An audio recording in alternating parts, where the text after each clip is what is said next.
नमस्कार। न्यूज के इकलौते फैमिली शो न्यूज की पाठशाला में आप सभी का स्वागत है। मैं हूं आपके साथ दिनेश गौतम। आज पाठशाला में क्या क्या है और कौन कौन सी क्लास लगने वाली है, पहले ये आपको बता दूं। मोदी के खिलाफ इंडी का बड़ा प्लान, क्या कल होगा भयंकर बवाल? एक क्लास इस पर। नेता विपक्ष बनते ही शिकायत करने किसके पास पहुंचे राहुल, और शिकायत क्या थी? एक चैप्टर इसका भी। अखिलेश के सांसद ने संसद से क्या हटाने के लिए कहा कि बवाल मच गया, और अब इस पर आगे क्या होने वाला है? राहुल अखिलेश देखते रह जाएंगे, क्या मोदी की दूसरी जीत भी पक्की है? एक चैप्टर इस पर भी होने वाला है। डबल मुसीबत में केजरीवाल, राहुल गांधी ने गच्चा दे दिया क्या हुआ है, ऐसा बताऊंगा आपको। केजरीवाल से मिलकर क्यों भड़की पत्नी सुनीता और किसे दी बद्दुआ? एक चैप्टर इस पर भी। अयोध्या पर अखिलेश की भयंकर गलती वाला चैप्टर भी आज पाठशाला में है। और पाकिस्तान का एंड गेम, भारत के सैनिकों का आयरन मैन अवतार, एक चैप्टर इस पर भी। लेकिन पाठशाला शुरू करने से पहले दिन भर की अहम खबरों का एक रिवीजन।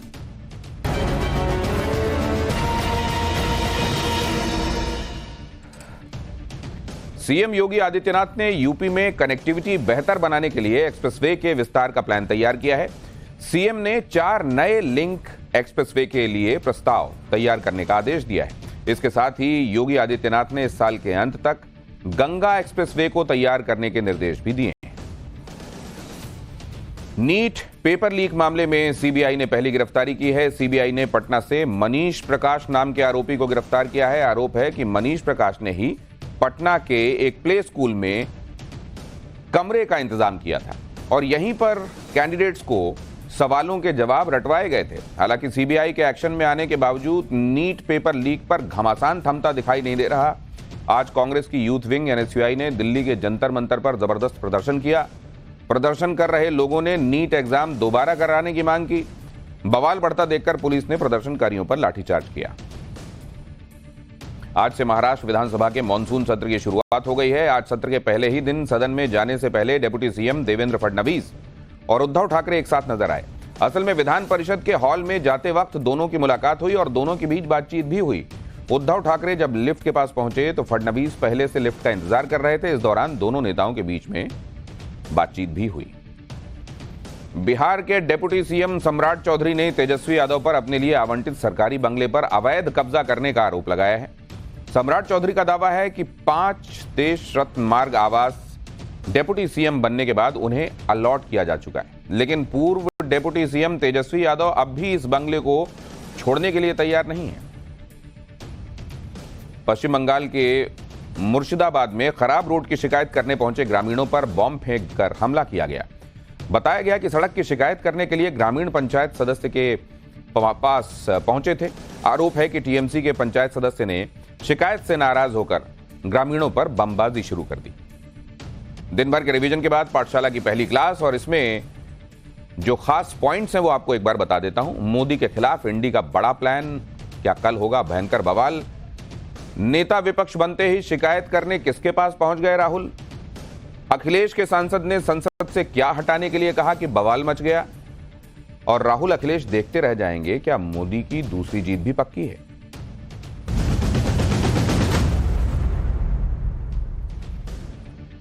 नई लोकसभा के पहले सत्र के 4 दिन हो चुके हैं, लेकिन संसद में असली लड़ाई तो कल से शुरू होगी। कल जब राष्ट्रपति के अभिभाषण पर चर्चा शुरू होगी।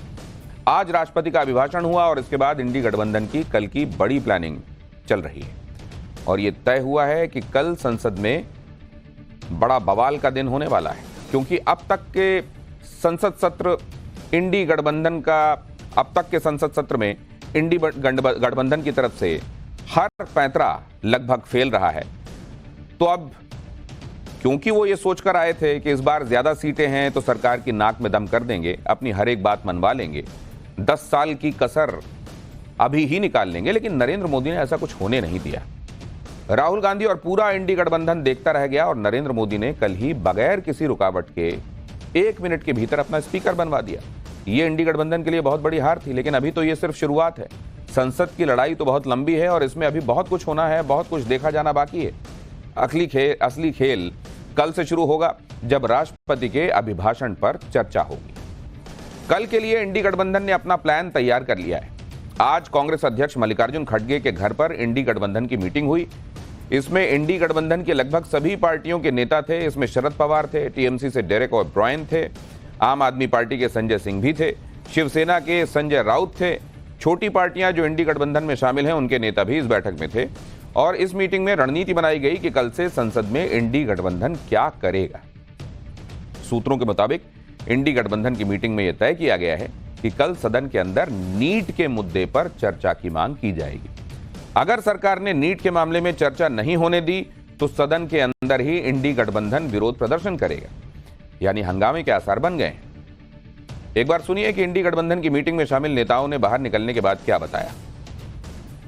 जो हालात बन रहे हैं देश के अंदर, इसको लेके समूचा विपक्ष एकजुट है और मजबूती के साथ जो मुद्दे हैं देश के अंदर उनको लेके कल से विरोध चालू करेंगे और चर्चा की मांग करेंगे। अहम मुद्दा नीट का एक अहम मुद्दा है, अग्निवीर का अहम मुद्दा है और जो मुद्दे चल रहे हैं महंगाई, बेरोजगारी, एमएसपी खरीद, ये सारे अहम मुद्दे हैं जिनको लेके करेंगे। और ये अघोषित इमरजेंसी जो लगी हुई देश के अंदर, इमरजेंसी की बात करें, कितने दो मुख्यमंत्री जेल के अंदर है, एमपी जेल के अंदर, मिनिस्टर, और जो भी बोलता है ईडी सीबीआई का दुरुपयोग जो हो रहा था एजेंसियों का, ये सारे मुद्दे रहेंगे। और इस बार विपक्ष मजबूत है और इस बार इनको मजबूती दिखाएंगे।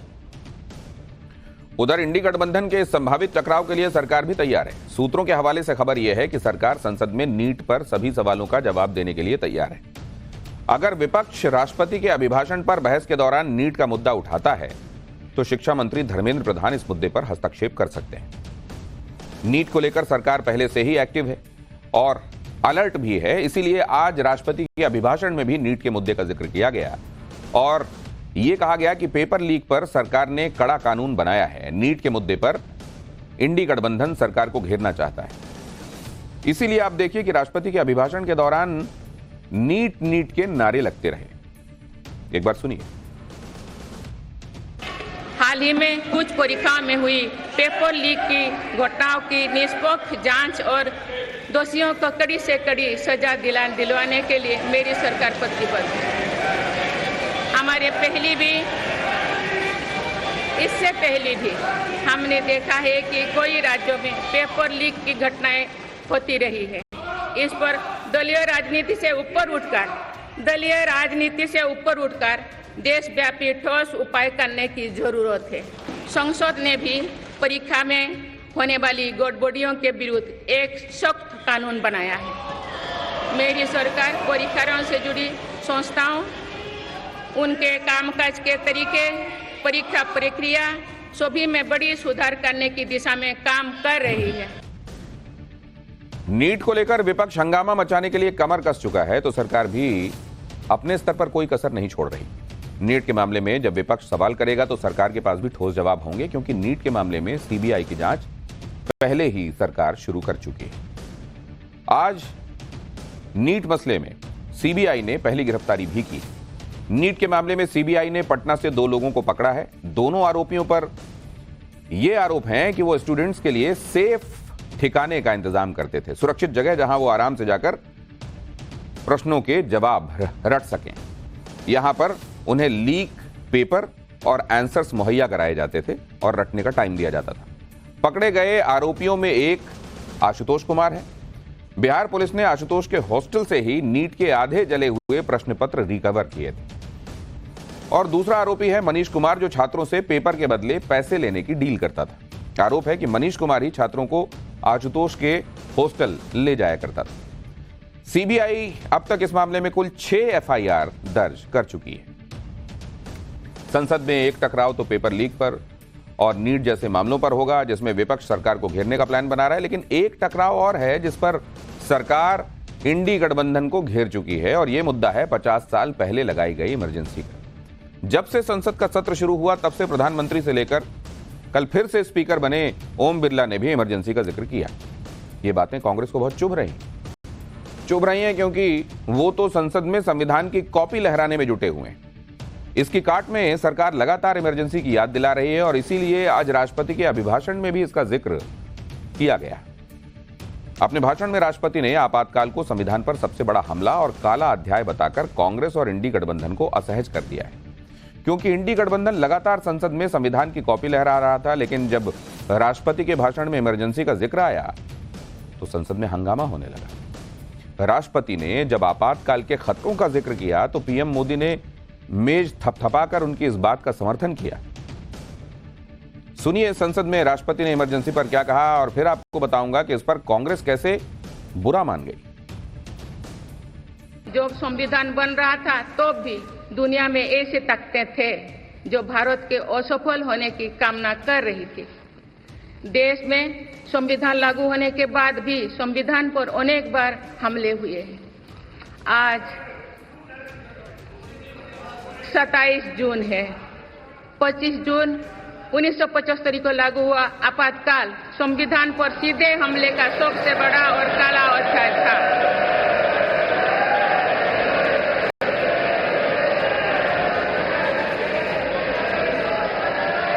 तो पूरे देश में हाहाकार मच गया था, लेकिन ऐसी असंवैधानिक ताकतों पर देश ने विजय प्राप्त करके दिखाया, क्योंकि भारत के मूल में गणतंत्र की परंपराएं रही है।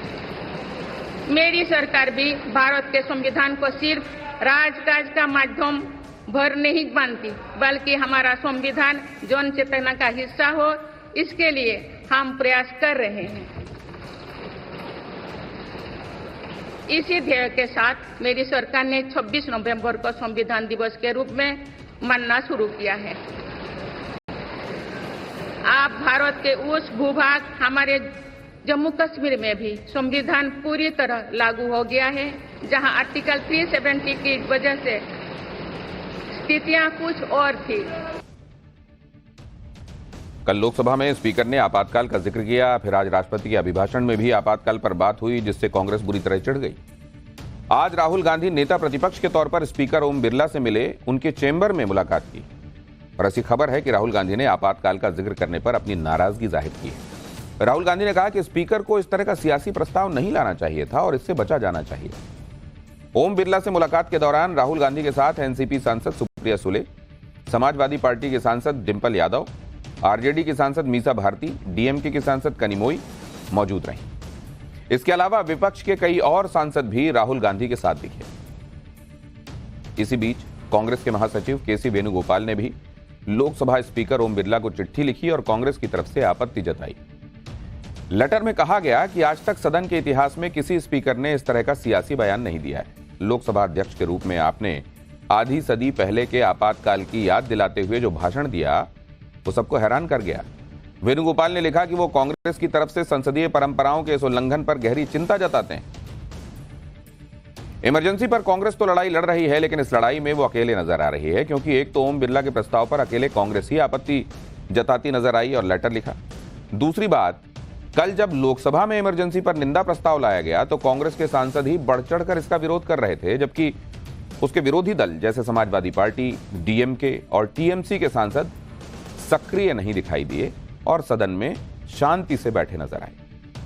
और इमरजेंसी पर कांग्रेस का अकेले पड़ना स्वाभाविक भी है, क्योंकि कांग्रेस के सहयोगी दल जैसे आरजेडी या समाजवादी पार्टी के बड़े नेता, ये तो सब इमरजेंसी के खिलाफ लड़ाई लड़कर ही नेता बने हैं, आगे बढ़े हैं, यहां तक पहुंचे हैं। इसी बीच आज समाजवादी पार्टी के अध्यक्ष अखिलेश यादव ने भी लोकसभा स्पीकर ओम बिरला से मुलाकात की। अखिलेश यादव ओम बिरला के चैम्बर में गए, उन्होंने स्पीकर बनने की उन्हें फिर से बधाई दी। इस दौरान कांग्रेस नेता राजीव शुक्ला और समाजवादी पार्टी के लगभग सभी सांसद अखिलेश यादव के साथ मौजूद रहे। 18वीं लोकसभा में दोबारा स्पीकर चुने जाने के बाद अलग अलग दलों के नेता और सांसद लगातार ओम बिरला को बधाई देने के लिए कर्टसी मीटिंग, शिष्टाचार मुलाकातें कर रहे हैं। सरकार और इंडी गठबंधन के बीच शहमात का गजब का गेम चल रहा है, लेकिन इसी बीच इंडी गठबंधन का मामला तब डिरेल हो गया जब इंडी गठबंधन के कुछ सांसदों ने सेंगोल का मुद्दा उठा दिया और सेंगोल का विरोध करने लगे। सेंगोल वही है जो दशकों से गुमनाम था, लेकिन पीएम मोदी ने इसे खोजकर नई संसद में स्थापित करवाया। सेंगोल को राजदंड कहा जाता है, जो भारत की प्राचीन विरासत का प्रतीक है, और पीएम मोदी ने सेंगोल को संसद में इसीलिए स्थापित किया क्योंकि लोकतंत्र में सत्ता जनता के हाथ में होती है और संसद जनता के प्रतिनिधियों की सर्वोच्च संस्था पहुंचते हैं, जिसे हम संसद कहते हैं। यानी सेंगोल इस बात का प्रतीक है कि देश की सत्ता की बागडोर देश की जनता के हाथों में है। सेंगोल का विरोध करने वालों को आज संसद से आई इन तस्वीरों को देखना चाहिए। आज जब राष्ट्रपति द्रौपदी मुर्मू संसद पहुंची तो उनके आगे आगे राजसत्ता के प्रतीक सेंगोल को ले जाया जा रहा था। सेंगोल के बाद राष्ट्रपति द्रौपदी मुर्मू पीछे चलती हुई नजर आई, जबकि प्रोटोकॉल के हिसाब से प्रधानमंत्री मोदी लोकसभा स्पीकर ओम बिरला से भी पीछे चलते नजर आए। आज खास मौके पर जब संसद में सेंगोल की चमक दिखी तो यह चमक विपक्ष को चुभने लगी। इंडी गठबंधन में शामिल समाजवादी पार्टी ने संसद में सेंगोल रखे जाने का विरोध किया। समाजवादी पार्टी के एक सांसद हैं आर के चौधरी, उन्होंने लोकसभा स्पीकर को लिखी चिट्ठी संसद से सेंगोल को हटाने के संदर्भ में और ये कहा कि यहां से सेंगोल को हटाया जाए। आर के चौधरी ने कहा कि वो सदन की कुर्सी के दाईं तरफ सेंगोल को देखकर हैरान रह गए। हमारा संविधान लोकतंत्र का एक पवित्र दस्तावेज है, जबकि सेंगोल राजतंत्र का प्रतीक। हमारी संसद लोकतंत्र का मंदिर है, किसी राजा या राजघराने का महल नहीं है। आगे उन्होंने लिखा कि वो आग्रह करना चाहते हैं कि संसद भवन में सेंगोल को हटाकर उसकी जगह भारतीय संविधान की विशालकाय प्रति को स्थापित किया जाए। पहले सुनिए लोकसभा स्पीकर को लिखी चिट्ठी में यूपी के मोहनलालगंज से सांसद आर के चौधरी ने क्या कहा, और फिर आपको बताऊंगा कि समाजवादी पार्टी के मुखिया अखिलेश यादव ने अपने सांसद के बयान पर क्या प्रतिक्रिया दी है। हमारी कोशिश थी कि पार्लियामेंट से सेंगोल हटना चाहिए।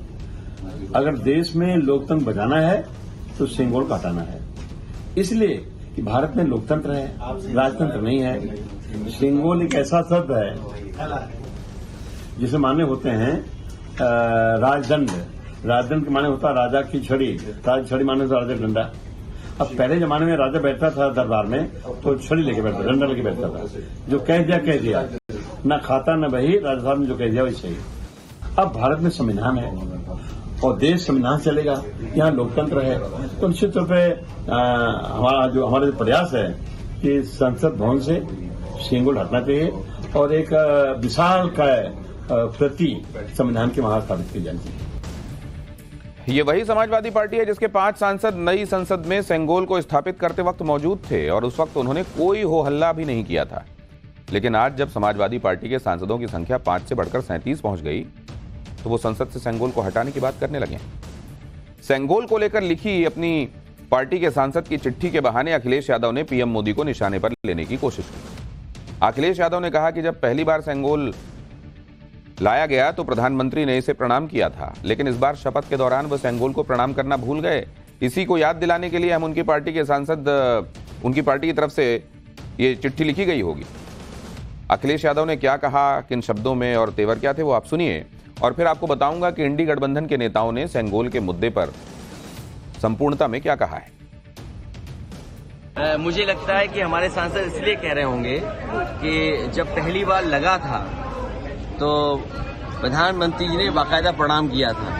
इस बार शपथ लेते समय शायद वो भूल गए, उसी को याद दिलाने के लिए लगता है मेरे पार्टी के सांसद ने कुछ इस तरह का पत्र लिखा। जो राय उस समय मेरी थी मैंने ट्वीट किया था, आप मेरी राय आर्काइव से निकाल करके सब चैनलों पे चलाइए। मैंने क्या कहा जब प्रधानमंत्री जी ही प्रणाम करना भूल गए तो इसका मतलब उनकी भी इच्छा कुछ और होगी। इंडी गठबंधन में शामिल आरजेडी की सांसद मीसा भारती ने भी समाजवादी पार्टी के सांसद आर के चौधरी की मांग का समर्थन किया। मीसा भारती ने भी सेंगोल को राजतंत्र का प्रतीक बताया और इसे म्यूजियम में रखे जाने की सलाह दे दी। मीसा भारती को सुनिए, फिर आपको बताऊंगा योगी आदित्यनाथ ने सेंगोल के मुद्दे पर इंडी गठबंधन को कैसे घेरा।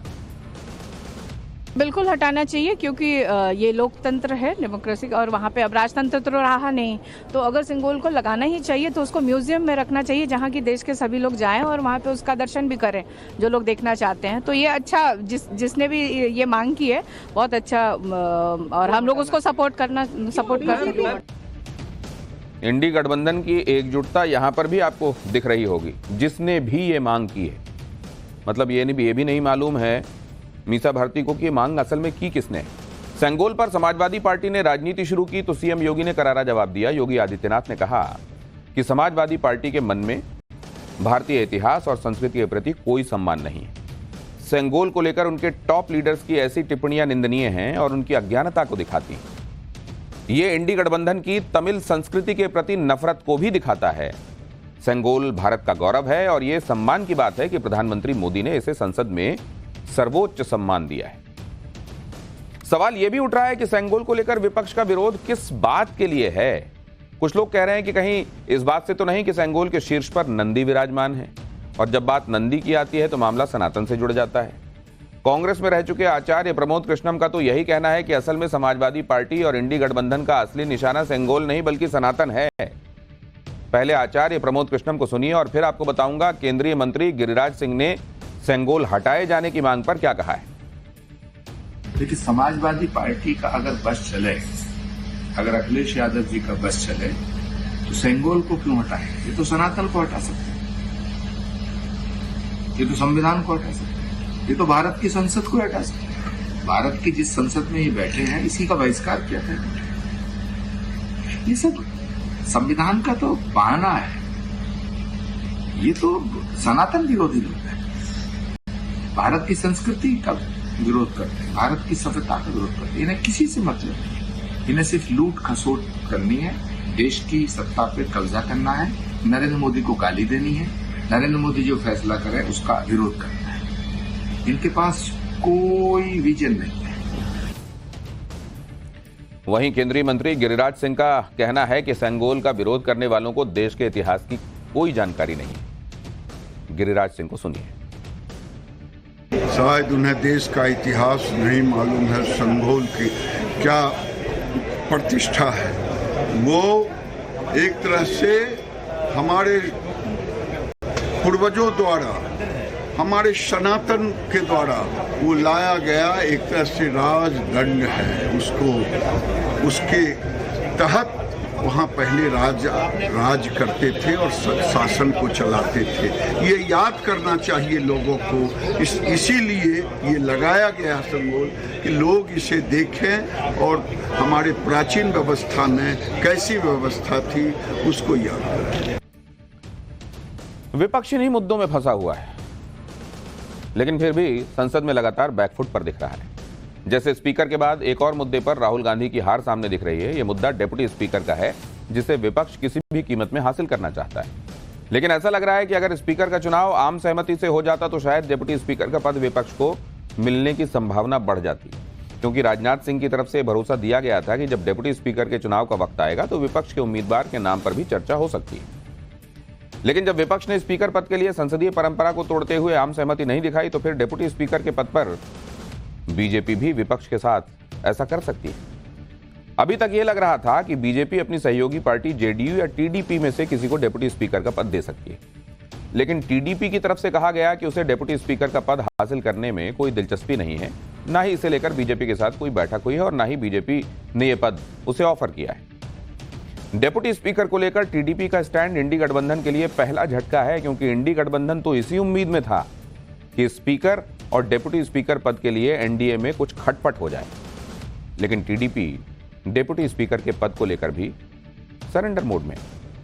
जहां तक एनडीए में जेडीयू का सवाल है तो उसकी तरफ से भी डिप्टी स्पीकर को लेकर कोई दिलचस्पी नहीं दिखाई गई है, और वैसे भी राज्यसभा में भी उपसभापति का पद जेडीयू के पास ही है। जेडीयू के हरिवंश राज्यसभा में उपसभापति हैं। ऐसे में जेडीयू को संसद के दोनों सदनों में उपाध्यक्ष की जिम्मेदारी मिले, इसकी संभावना कम ही दिखती है। इसीलिए हो सकता है कि डिप्टी स्पीकर भी बीजेपी का ही हो या फिर पिछली सरकार की तरह डिप्टी स्पीकर का पद खाली रहे। जहां तक डिप्टी स्पीकर को लेकर इंडी गठबंधन की बात है तो सूत्रों के मुताबिक इंडी गठबंधन की रणनीति काफी हद तक सरकार के ऐलान पर निर्भर करेगी। कांग्रेस आला कमान से जुड़े सूत्रों का कहना है कि सरकार पहले डिप्टी स्पीकर को लेकर चुनाव की घोषणा करे, तभी वो बताएंगे कि उन्हें क्या करना है। डिप्टी स्पीकर कौन होता है, उसका चुनाव कब होता है, यह भी जान लीजिए। स्पीकर की गैर मौजूदगी में ही डिप्टी स्पीकर की भूमिका अहम होती है। स्पीकर के नहीं होने पर डिप्टी स्पीकर ही सदन की अध्यक्षता करता है। सदन को चलाने के लिए डिप्टी स्पीकर के पास वही पावर होती है जो स्पीकर के पास होती है। हालांकि संविधान में डिप्टी स्पीकर की नियुक्ति के समय को लेकर कोई समय सीमा निर्धारित नहीं की गई। डिप्टी स्पीकर का चुनाव कब और कैसे होगा यह स्पीकर ही तय करता है, और जैसे स्पीकर का चुनाव होता है वैसे ही डिप्टी स्पीकर का भी सदन के सदस्यों की तरफ से चुनाव होता है। डेप्यूटी स्पीकर पर चर्चा के बीच आज नरेंद्र मोदी ने तब सबको चौंका दिया जब वो अचानक जेडीयू के सभी 12 सांसदों से संसद भवन में मिले। संसद भवन की कैंटीन में प्रधानमंत्री नरेंद्र मोदी ने जेडीयू के लोकसभा सांसदों से मुलाकात की, उनके साथ लंच किया। एनडीए में जेडीयू तीसरी सबसे बड़ी पार्टी है। जेडीयू सांसदों के साथ पीएम मोदी की यह शिष्टाचार मुलाकात थी। इससे पहले बुधवार को पीएम मोदी सहयोगी पार्टी टीडीपी के सांसदों से मिले थे। यानी पीएम मोदी अपने सहयोगियों को अपने करीब रख रहे हैं, संसद में एनडीए की एकजुटता की रणनीति को साध रहे हैं। इंडी गठबंधन को भी संदेश दे रहे हैं कि एनडीए एकजुट है और कहीं कोई दिक्कत नहीं। जेडीयू के सांसदों के साथ मुलाकात के बाद पीएम मोदी ने कहा कि मुलाकात काफी अच्छी रही। हमारी पार्टियों का साथ मिलकर काम करने और बिहार में खराब शासन, भ्रष्टाचार और अपराधीकरण के खिलाफ संघर्ष करने का लंबा इतिहास रहा है। पीएम मोदी ने नीतीश कुमार की भी तारीफ की और कहा कि नीतीश कुमार जी के नेतृत्व में बिहार को विकास के पथ पर अग्रसर होने का मौका मिला है। हम सुशासन के लिए मिलकर काम करते रहेंगे। विपक्ष सोच रहा है कि इस बार उनकी संख्या पिछली बार के मुकाबले कुछ ज्यादा है तो सदन की कार्यवाही के दौरान हंगामा करने का लाइसेंस मिल जाएगा। लेकिन 18वीं लोकसभा में लगातार दूसरी बार स्पीकर चुने गए ओम बिरला पहले दिन से ही फुल फॉर्म में हैं। उन्होंने अपने तेवर से बता दिया है कि लोकसभा के अंदर अनुशासनहीनता नहीं चलेगी और जरूरत पड़ने पर सांसदों की क्लास भी लगाई जाएगी। लोकसभा स्पीकर के इस तेवर और कलेवर की खूब चर्चा हो रही है। इसकी एक झलक देखिए, फिर आपको बताऊंगा विपक्ष के कौन कौन से सांसद स्पीकर ओम बिरला की सख्ती के निशाने पर आए। स्पीकर सीट से खड़ा हो जाता है तो मैं माननीय सदस्यों को अवगत कराना चाहता हूं, वो बैठ जाए करें। ये मैं पहली बार कह रहा हूं, मुझे 5 साल कहने का अवसर नहीं मिलना चाहिए। किस पे आपत्ति नहीं, सलाह मत दिया करो। चलो बैठो, तो भाषण बाद में देना आप। और सर के कई ऐसे लोग जो काफी समय से एक साइड थे, अब वो कुर्सी प्लीज इसी तरह से ऑनरेबल प्लीज बैठो। एक मिनट बैठिए। आप बोलते समय क्या टिप्पणी कर रहे हैं उसका ध्यान रखो। अभी कार्यकाल को देखो, उसके बाद टिप्पणी करो। डिप्टी स्पीकर का चुनाव कब होता है कानून में पढ़ा करो। इनको ज्ञान नहीं है, उस पर 9.5 घंटे तक डिबेट हुई थी। चलो बैठे, चलिए। चेहरे पर मुस्कान रखने वाले ओम बिरला ने अपने तेवर से दिखा दिया है कि अगले 5 साल कैसे रहने वाले हैं, जिसका ट्रेलर उन्होंने स्पीकर की कुर्सी संभालते ही दिखा दिया था। ओम बिरला ने सिर्फ नए सांसदों को नसीहत नहीं दी बल्कि पुराने सांसदों की भी क्लास लगाई। देखिए, पहले ही दिन एआईएमआईएम सांसद असदुद्दीन ओवैसी की शपथ के दौरान हंगामा कर रहे सांसदों की ओम बिरला ने किस तरह क्लास लगाई और फिर आपको दिखाऊंगा कि आज स्पीकर ने कैसे कांग्रेस सांसद दीपेंद्र हुड्डा को फटकार लगाई। असदुद्दीन ओवैसी जी, एक मिनट बोलना, एक मिनट प्लीज बैठिए।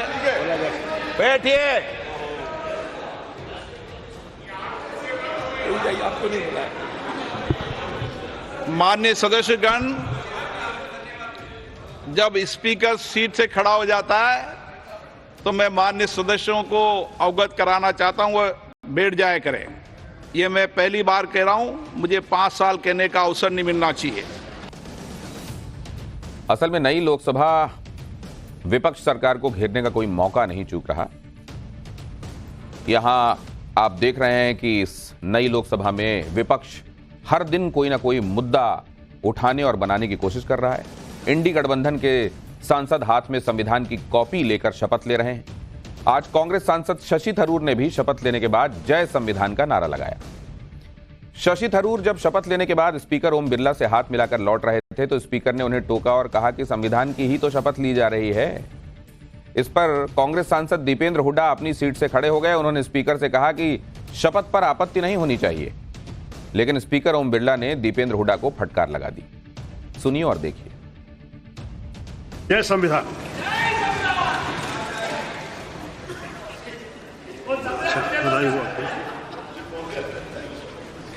संविधान की शपथ तो ले रहे हैं, ये संविधान की शपथ है।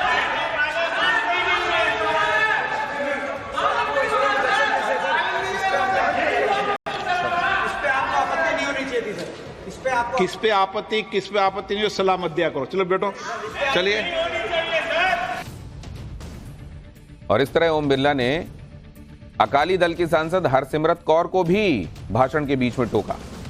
असल में ओम बिरला के स्पीकर चुने जाने के बाद हरसिमरत कौर उन्हें अपनी पार्टी की तरफ से बधाई देने का उनको मौका मिला, लेकिन इस दौरान हरसिमरत कौर ने आम आदमी पार्टी और कांग्रेस को निशाने पर लेने की कोशिश की। उन्होंने दोनों पार्टियों के गठबंधन पर सवाल उठाए, जिस पर ओम बिरला ने उन्हें रोक दिया और इस तरह का भाषण बाद में देने की नसीहत दी। ये भी देखिए। मैं इस सदन में खड़े होकर मैं इस चीज़ का फिक्र करती हूँ कि जहाँ इस हाउस में मैंने पिछले इलेक्शन में देखा कि कई ऐसी पार्टियां जो राज्य में एक दूसरे के साथ बड़ी डिफरेंसेस रखती हैं, लड़ती हैं, लेकिन इधर पहुंचने के लिए समझौते कर बैठी हैं। भाषण बाद में देना आप। और सर कई ऐसे लोग जो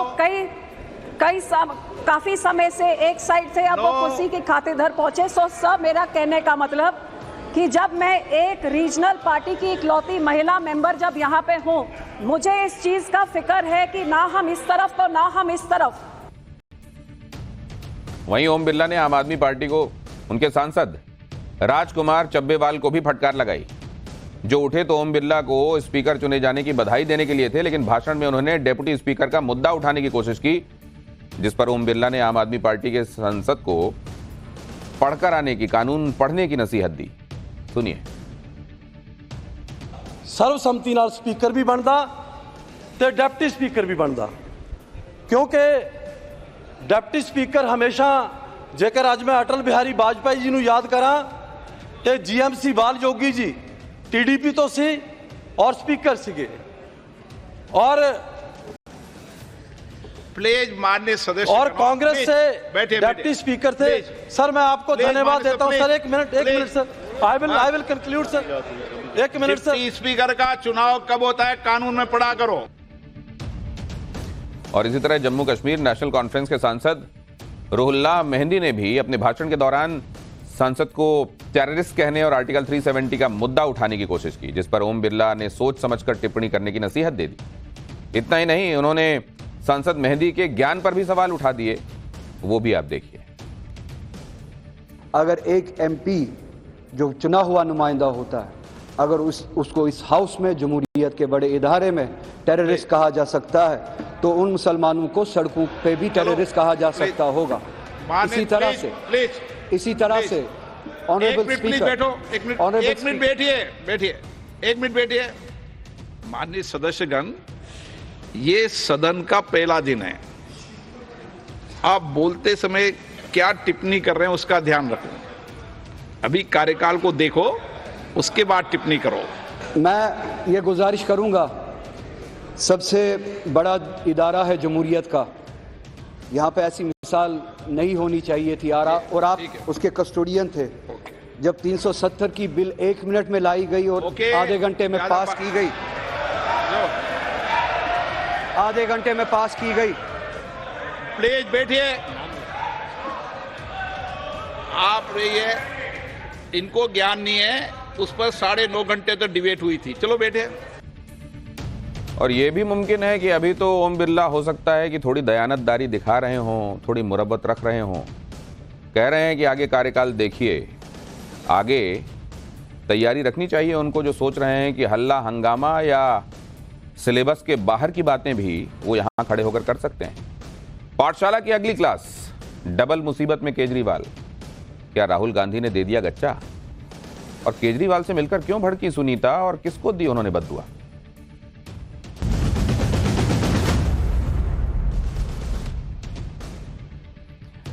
राजनीति में बहुत तेजी से चीजें बदलती हैं और यह बात दिल्ली में साफ साफ दिखाई दे रही है। जिस इंडी गठबंधन में शामिल होकर केजरीवाल राजनीतिक लड़ाई की बात करते थे, लोकतंत्र और संविधान बचाने की बड़ी बड़ी बातें होती थीं, वो इंडी गठबंधन क्या अब केजरीवाल से किनारा करने लगा है? जिस कांग्रेस के लिए केजरीवाल ने लोकसभा चुनाव में प्रचार किया था, उस कांग्रेस ने भी केजरीवाल को गच्चा दे दिया है। केजरीवाल एक के बाद एक मुसीबत में फंसते जा रहे हैं और उस पर इंडी गठबंधन के नेताओं ने कोई हल्ला हंगामा नहीं किया, सिर्फ बयान देकर खाना पूर्ति कर ली। लोकसभा चुनाव के दौरान केजरीवाल के मुद्दे पर इंडी गठबंधन के नेता एक साथ खड़े दिखाई देते थे, लेकिन लोकसभा चुनाव के नतीजों के बाद केजरीवाल की अहमियत इंडी गठबंधन में कम होती नजर आ रही है। केजरीवाल को सबसे बड़ा झटका तो कांग्रेस से ही लगा है, क्योंकि सीबीआई जो कार्रवाई कर रही है वो शिकायत कांग्रेस ने ही की थी। अब देखिए, केजरीवाल सरकार को कांग्रेस मजाक कह रही है। दिल्ली जल संकट पर सरकार पर हमला किया कांग्रेस ने, आतिशी के अनशन को कांग्रेस ने ड्रामा करार दिया। इंडी गठबंधन में कांग्रेस सबसे बड़ी पार्टी है, कांग्रेस की राह पर इंडी गठबंधन भी चल रहा है। गठबंधन के नेता भी इस बारे में बहुत ज्यादा नहीं बोल रहे हैं। शराब घोटाले में फंसे केजरीवाल अब अकेले पड़ते जा रहे हैं। आम आदमी पार्टी केजरीवाल की गिरफ्तारी का जमकर विरोध कर रही है। इंडी गठबंधन के नेता तो केजरीवाल के साथ खड़े दिख रहे हैं, लेकिन कांग्रेस ने तो केजरीवाल से पल्ला ही झाड़ लिया है। सुनिए इंडी गठबंधन के नेता क्या कह रहे हैं, फिर कांग्रेस और केजरीवाल के ब्रेकअप के बारे में भी आपको बताऊंगा। केजरीवाल जी को जिस प्रकार से फिर एक बार जमानत मिलने के बाद भी सीबीआई ने अरेस्ट किया, ये तो इमरजेंसी से ऊपर तानाशाही हो गई। और हम सब लोग संसद में इस बारे में सवाल पूछेंगे। हम लोगों ने दिल्ली ऑर्डिनेंस बिल से लेकर तमाम चीज़ों में उनका साथ दिया है, उन लोगों ने भी हमारा साथ दिया है। सबका फर्ज बनता है कि उनके साथ खड़े हों। देखिए, कानून अपना कार्य कर रही है, उस पर हम कुछ टिप्पणी नहीं करेंगे, लेकिन जिस तरह से सिर्फ अपोजिशन के लीडर्स के साथ ही ये कार्रवाई हो रही है, उसको लेकर पूरा देश अचंभित है। अरविंद केजरीवाल की गिरफ्तारी के खिलाफ आज आम आदमी पार्टी ने प्रदर्शन किया। केजरीवाल को कल ही सीबीआई ने अरेस्ट किया था और सीबीआई को केजरीवाल की 3 दिन की रिमांड भी मिल गई। इसी के विरोध में आम आदमी पार्टी ने आज संसद भवन के बाहर प्रदर्शन किया। आम आदमी पार्टी के सांसद हाथों में बैनर और प्लेकार्ड्स लेकर नारेबाजी कर रहे थे। इंडी गठबंधन के नेता जुबानी समर्थन तो दे रहे हैं, लेकिन इस प्रोटेस्ट से गायब दिखाई दी। जबकि इंडी गठबंधन की बैठकों में केजरीवाल और आम आदमी पार्टी के नेता मुस्तैदी से नजर आते थे। देखिए, यहां मैं आपको दोनों तस्वीरें दिखा रहा हूं। 1 जून को दिल्ली में इंडी गठबंधन की बैठक में केजरीवाल, भगवंत मान शामिल हुए थे, लेकिन आज केजरीवाल की गिरफ्तारी के खिलाफ आम आदमी पार्टी के प्रोटेस्ट में इंडी गठबंधन का कोई नेता नहीं था। पहले एक बार संजय सिंह को सुनिए, फिर बताऊंगा कि कैसे कांग्रेस ने केजरीवाल को गच्चा दे दिया है। जब सुप्रीम कोर्ट से उनके छूटने की पूरी संभावना थी, उस वक्त केजरीवाल जी को सीबीआई ने गिरफ्तार कर लिया, ईडी कोर्ट ने उनको जमानत दे दी। तो मैं समझता हूं कि ये एक तानाशाही का बहुत बड़ा उदाहरण है और भारत के प्रधानमंत्री को जांच एजेंसियों के दुरुपयोग के ऊपर बोलना चाहिए, इसको रोकना चाहिए, अरविंद केजरीवाल को रिहा करना चाहिए। इस मांग को लेकर आज हम लोग यहाँ पर इकट्ठा हुए हैं, अपना प्रोटेस्ट दर्ज करा रहे हैं। अरविंद केजरीवाल की गिरफ्तारी और सीबीआई रिमांड को लेकर सुनीता केजरीवाल भी भड़की हुई हैं। केजरीवाल के जेल जाने के बाद उनकी पत्नी सुनीता केजरीवाल एक्टिव हो गई थी। इंडी गठबंधन की रैलियों में जा रही थी, मंच पर केजरीवाल की प्रतिनिधि बनकर बीजेपी पर हमला बोल रही थी। लेकिन अब सुनीता केजरीवाल का संयम भी चुकता चला जा रहा है, खत्म होता जा रहा है। आज सुनीता केजरीवाल ने सोशल मीडिया पर लिखा कि अभी तक हमेशा यही प्रार्थना रही है कि ईश्वर सबको सद्बुद्धि दे, लेकिन अब प्रार्थना रहेगी कि तानाशाह का विनाश हो। सुनीता केजरीवाल की इस पोस्ट से तो यही लग रहा है कि सुनीता केजरीवाल को अब कोई रास्ता सूझ नहीं रहा है। जिस इंडी गठबंधन पर भरोसा था वो बहुत एक्टिव नहीं है। कांग्रेस ने तो केजरीवाल के खिलाफ ऑल आउट अटैक शुरू कर दिया है।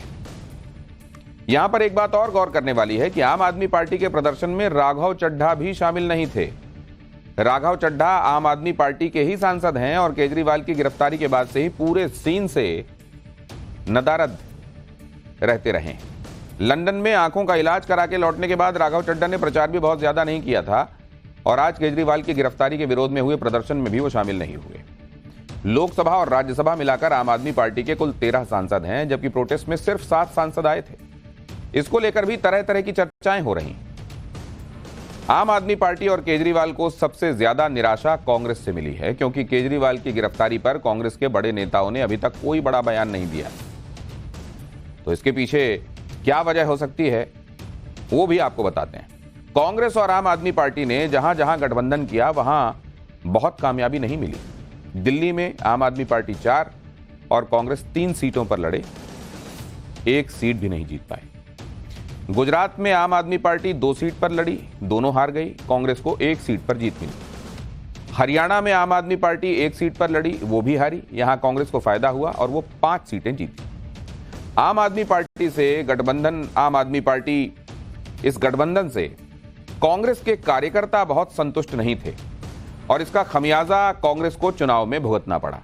खासतौर पर दिल्ली में आम आदमी पार्टी के साथ गठबंधन का कांग्रेस को नुकसान ही हुआ।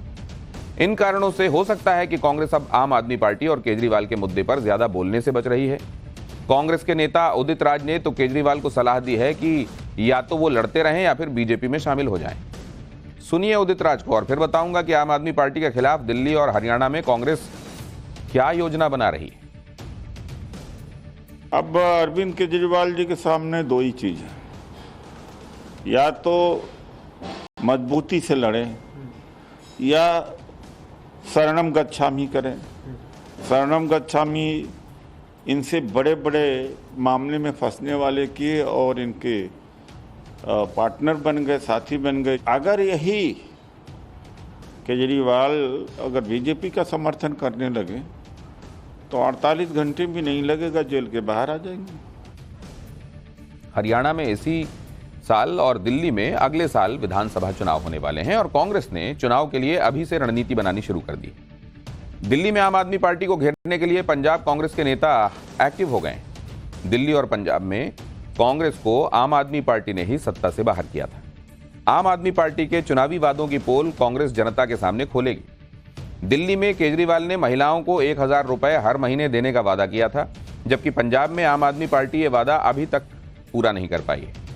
पंजाब में स्वास्थ्य, कानून व्यवस्था और एमएसपी के मुद्दे को दिल्ली में उठाया जाएगा। दिल्ली कांग्रेस अध्यक्ष ने कहा कि आम आदमी पार्टी के झूठ को सामने लाना आवश्यक है। इतना ही नहीं, हरियाणा में तो आम आदमी पार्टी के नेता कांग्रेस में जा रहे हैं। हरियाणा में आम आदमी पार्टी के संगठन मंत्री आदर्श पाल गुर्जर कांग्रेस में शामिल भी हो गए। यानी दिल्ली, पंजाब और हरियाणा तीनों ही राज्यों में कांग्रेस ने आम आदमी पार्टी के खिलाफ अपनी तैयारियां शुरू कर दी हैं। और वैसे भी केजरीवाल और कांग्रेस का गठबंधन सिर्फ लोकसभा चुनाव तक के लिए ही था। तो ऐसे में कांग्रेस केजरीवाल की गिरफ्तारी के मुद्दे पर बोलकर अपने कार्यकर्ताओं को कंफ्यूज नहीं करना चाहेगी। और दिल्ली में कांग्रेस ने इस रणनीति पर काम करना शुरू भी कर दिया है। कांग्रेस अपने संगठन और कार्यकर्ताओं को संगठित कर रही है। आम आदमी पार्टी के साथ गठबंधन के बाद जो कंफ्यूजन था उसे कांग्रेस दूर कर रही है। आप देखिए कि दिल्ली में जारी जल संकट के मुद्दे पर कांग्रेस खुलकर केजरीवाल सरकार पर हमला कर रही है। जल संकट पर आम आदमी पार्टी को अभी तक बीजेपी घेर रही थी, लेकिन अब कांग्रेस ने भी केजरीवाल सरकार के खिलाफ मोर्चा खोल दिया है। कांग्रेस ने दिल्ली में मटका फोड़ प्रदर्शन भी किया और आतिशी के अनशन पर भी निशाना साधा। आम आदमी पार्टी को उम्मीद थी कि आतिशी के अनशन का समर्थन कांग्रेस करेगी, लेकिन ऐसा कुछ हुआ नहीं। यहां तक कि अनशन के दौरान आतिशी की सेहत बिगड़ी और वो अस्पताल में भर्ती हुई तो कांग्रेस ने उस पर कहा कि दिल्ली को स्वस्थ जल मंत्री की आवश्यकता है। आतिशी जल्द ठीक होकर लौटे। दिल्ली कांग्रेस सोशल मीडिया पर भी जल संकट के लिए आम आदमी पार्टी पर हमला बोला जा रहा है। आपको दिल्ली कांग्रेस की कुछ सोशल मीडिया पोस्ट भी दिखाता हूं। आज ही दिल्ली कांग्रेस ने केजरीवाल के एक वीडियो के साथ पोस्ट किया है जिसमें लिखा है, आपकी ही देन है ये सारी परेशानी, पानी को तरस रही है देश की राजधानी। 25 जून को दिल्ली कांग्रेस ने सोशल मीडिया पर आतिशी के अनशन की तस्वीर डालकर लिखा था कि दिल्ली को बनाकर लाचार, सवालों से बचती ढोंगी आम आदमी पार्टी की सरकार। 25 जून को ही दिल्ली कांग्रेस ने एक पोस्ट में लिखा था कि भीषण गर्मी के बीच जल संकट से दिल्ली को निजात दिलाने में नाकाम आप सरकार की टैंकर माफियाओं के साथ साठगांठ छुपी बात नहीं है।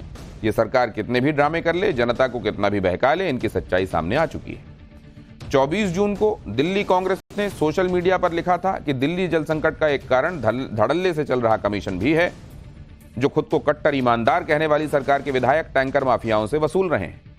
कमीशन खोर आम आदमी पार्टी सरकार ने दिल्ली को तबाह कर दिया है। अपने कमीशन की खातिर दिल्ली को प्यासा रखना चाहती है आप सरकार। यानी पॉलिटिकली केजरीवाल और आम आदमी पार्टी अब कांग्रेस के निशाने पर हैं, बाकायदा हैं। इंडी गठबंधन में भी केजरीवाल को लेकर बहुत हलचल नहीं दिख रही। इधर सीबीआई रिमांड में भी केजरीवाल की मुश्किलें कम नहीं हो रही हैं। रिमांड के पहले ही दिन केजरीवाल से शराब घोटाले को लेकर सीबीआई ने कई सवाल पूछे, जैसे क्या जीओएम यानी ग्रुप ऑफ मिनिस्टर्स आपके निर्देश पर यह जीओएम बुलाई गई थी क्या नई शराब नीति का ड्राफ्ट आपकी मौजूदगी में तैयार हुआ था? अरविंद जो कि सिसोदिया के पीएस थे, उनका कहना है कि सिसोदिया ने आपकी मौजूदगी में उसे पुलिस का ड्राफ्ट तैयार करने को बोला था। क्या ये इस पॉलिसी का ड्राफ्ट, माफ कीजिए, इस पॉलिसी का ड्राफ्ट तैयार करने के लिए आपकी मौजूदगी में कहा था? क्या यह सच है? आपने मनगुंटा रेड्डी से मुलाकात क्यों की? क्या आपने मनगुंटा रेड्डी को के कविता से मिलने के लिए कहा था? के कविता की आपसे मीटिंग कब और क्यों हुई थी? साउथ लॉबी, विजय नायर, दिनेश नायर और शराब कारोबारियों की बैठक के लिए नई दिल्ली में गेस्ट हाउस आपके प्राइवेट सेक्रेटरी विभव कुमार ने क्यों बुक किया था? अगर आप नई शराब नीति से संतुष्ट नहीं थे तो क्यों आपने ड्राफ्ट पर हस्ताक्षर करके उसे कैबिनेट में पास होने के लिए भेजा? एलजी के 7 सुझावों को न मानने के पीछे की वजह क्या थी? और फिर क्यों बगैर बदलाव के आपने पॉलिसी ड्राफ्ट कैबिनेट से पास करवाकर वापस एलजी के पास भेजा? गोवा चुनाव रिश्वत के पैसों से लड़ा गया क्या? आप भी वहां कई मौकों पर मौजूद रहे, पार्टी के संरक्षक होने के नाते आपको इस बारे में जानकारी थी क्या? अगर नहीं तो क्यों? 1 साल के अंदर ही नई शराब नीति क्यों वापस ले ली गई? सीबीआई ने कोर्ट में कल कहा था कि केजरीवाल जांच में सहयोग नहीं कर रहे हैं, इसलिए रिमांड जरूरी है। और अब रिमांड में सीबीआई केजरीवाल से शराब नीति से जुड़े महत्वपूर्ण सवाल पूछ रही है। और पाठशाला में अब अगली क्लास। अयोध्या पर अखिलेश यादव से कौन सी भयंकर गलती हो गई? अयोध्या का राजा किसे बताकर फंस गए अखिलेश? एक चैप्टर इसका।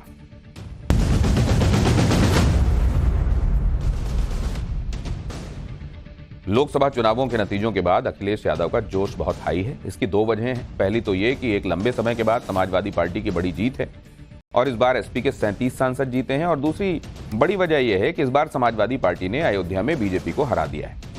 एसपी के दलित उम्मीदवार अवधेश प्रसाद अयोध्या के सांसद चुने गए हैं और इस जीत के बाद अवधेश प्रसाद का कद समाजवादी पार्टी में बहुत बढ़ गया है। यही वजह है कि अखिलेश यादव संसद में अवधेश प्रसाद को विशेष सम्मान दे रहे हैं। सदन में उन्हें अपने पास बिठाते हैं, सदन से बाहर आते हुए उन्हें सहारा देते हैं। लेकिन इसी बीच अयोध्या की जीत से उत्साहित अखिलेश यादव ने ऐसी बात कह दी है जो उन्हें बहुत भारी पड़ सकती है। अखिलेश यादव ने अयोध्या के सांसद अवधेश यादव को अयोध्या का राजा कह दिया। माफ कीजिए, अखिलेश यादव ने अयोध्या के सांसद अवधेश को अयोध्या का राजा कह दिया। और इस बात को सुनकर सबको हैरानी हुई, क्योंकि अयोध्या का राजा तो भगवान श्री राम को माना जाता है। पहले आप अखिलेश यादव को यह बयान सुनिए और उसके बाद बताऊंगा कि कैसे अखिलेश इस बयान पर फंस गए। लोकतंत्र रक्षक सेनानी आइए, लोकतंत्र रक्षक सेनानी ये खड़े हमारे साथ, अवधेश जी, राजा अयोध्या। लोकतंत्र रक्षक सेनानी आइए, लोकतंत्र रक्षक सेनानी ये खड़े हमारे साथ, अवधेश जी, राजा अयोध्या। राजा अयोध्या, एक तो भगवान श्री राम को जहां का राजा माना जाता है वहां आप अवधेश प्रसाद जी को राजा बता रहे हैं। और दूसरे, सेंगोल का विरोध तो आप इसलिए कर रहे हैं कि आपके मुताबिक वो राजदंड है और राज सत्ता का परिचायक है। लेकिन यहां जो एक सांसद बनकर आए हैं उनको आप अवधेश को अयोध्या का राजा बता रहे हैं। अवधेश प्रसाद को अयोध्या का राजा बताकर अखिलेश यादव ने एक नया विवाद पैदा कर दिया। अखिलेश यादव के इस बयान से बीजेपी भड़की हुई है। बीजेपी के नेता इसे अखिलेश यादव की जीत का अहंकार करार दे रहे हैं। बीजेपी का कहना है कि पूरी दुनिया भगवान राम को अयोध्या का राजा मानती है और ऐसे में एक नेता अवधेश प्रसाद को अयोध्या का राजा बताकर अखिलेश यादव ने करोड़ों हिंदुओं की भावनाओं का अपमान किया है। पहले आप भारतीय जनता पार्टी के सांसद रवि किशन का यह बयान सुनिए। ये तो वही पार्टी जिन्होंने ये सोची कि इनके प्रभु राम की तुलना उनके सांसद से करने लगे, जिससे पता चल रहा है कि मतलब सक्सेस हजम ही नहीं हो रही। अब सोची कि ये तुलना इनसे प्रभु राम की तुलना अवधेश जी इनसे करने लगे, तो आप इससे तय कर सकते हैं कि इन्होंने शुरू होते ही नहीं बोलते, शुरू नहीं हुए कि खत्म हो गए।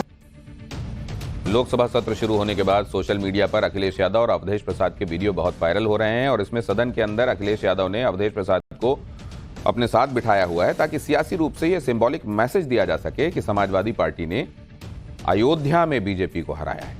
इसके अलावा सदन के बाहर भी अखिलेश यादव अवधेश प्रसाद का हाथ पकड़े हुए नजर आए ताकि मीडिया का अटेंशन भी अवधेश प्रसाद पर बना रहे। इन तस्वीरों को देखकर बहुत से लोगों को समाजवादी पार्टी के सीनियर नेता आजम खान की याद आ गई। एक दौर था जब अखिलेश यादव के साथ आजम खान दिखाई देते थे, लेकिन अब आजम खान जेल में है और उनकी जगह अवधेश प्रसाद ने ले ली। दरअसल राजनीतिक विश्लेषक ये मानते हैं कि अयोध्या की जीत के अखिलेश यादव के जातीय समीकरण वाली रणनीति ने वहां पर काम कर लिया और इसीलिए वो आने वाले चुनावों तक इस जातीय समीकरण को बनाए रखना चाहते हैं। इस समय अवधेश प्रसाद समाजवादी पार्टी का सबसे बड़ा दलित चेहरा है और इसके पीछे के कैलकुलेशन को भी समझने की आवश्यकता है। 2019 में बसपा के साथ गठबंधन के बाद भी अखिलेश यादव को उतने दलित वोट नहीं मिले जो 2024 के चुनावों में मिले। समाजवादी पार्टी ने यूपी में दलितों के लिए आरक्षित 17 सीटों में 14 पर उम्मीदवार उतारे थे। इनमें से 50% यानी 7 सीटों पर समाजवादी पार्टी के उम्मीदवार जीत भी गए। पहली बार लोकसभा में समाजवादी पार्टी के 8 दलित सांसद पहुंचे। इससे पहले 2004 में मुलायम सिंह यादव के दौर में समाजवादी पार्टी के 6 दलित सांसद थे। 2027 में यूपी की सत्ता के लिए दलित वोटर बहुत बड़ी भूमिका निभा सकता है। इसीलिए अखिलेश यादव अवधेश प्रसाद के जरिए दलित वोटर को साधने की हर कोशिश कर रहे हैं। लेकिन अवधेश प्रसाद को अयोध्या का राजा कहने वाले बयान से सनातनी हिंदू की भावनाओं को ठेस पहुंची है। इधर अखिलेश यादव अयोध्या को लेकर ऐसी बातें कर रहे हैं जो विवाद का कारण बन सकती हैं। दूसरी तरफ यूपी में विरोधी पार्टियों के सांसद सीएम योगी की तारीफ कर रहे हैं। सहारनपुर से कांग्रेस सांसद इमरान मसूद ने यूपी के मुख्यमंत्री को लेकर ऐसी बात कह दी जिसकी बड़ी चर्चा हो रही। एक मुस्लिम सांसद अगर योगी आदित्यनाथ की तारीफ करे तो चर्चा होगी। इमरान मसूद ने कहा कि अब सीएम योगी ने जो अच्छे काम किए हैं, उनकी तरफ से जो बढ़िया काम किया गया है, उसकी तारीफ करने में बुराई क्या है, और हर चीज का विरोध करना तो ठीक नहीं है। सुनिए। सर, आपने मुख्यमंत्री योगी आदित्यनाथ की तारीफ की है और कहा है कि बेवजह राजनीति इस तरह की नहीं करनी चाहिए। देखिए, मेरा मानना यह है कि अगर किसी ने कोई काम किया है तो उसकी तारीफ तो करनी चाहिए। बिजली के सेक्टर में हमारे यहाँ, मुझे नहीं पता पूरे प्रदेश में, बहुत ज्यादा मैं नहीं कहता कि वो है, लेकिन मेरे यहाँ काम हुआ है। अब जब काम हुआ है तो मैं कैसे इनकार कर दूं कि नहीं हुआ। हर चीज की बुराई करना या हर चीज के ऊपर विपक्ष होने के नाते हमें सवाल खड़ा करना, ये मुनासिब मुझे लगता नहीं, इसलिए मैंने बोल दिया। इसमें पता नहीं इतना लंबा चौड़ी बात क्यों हो रही है।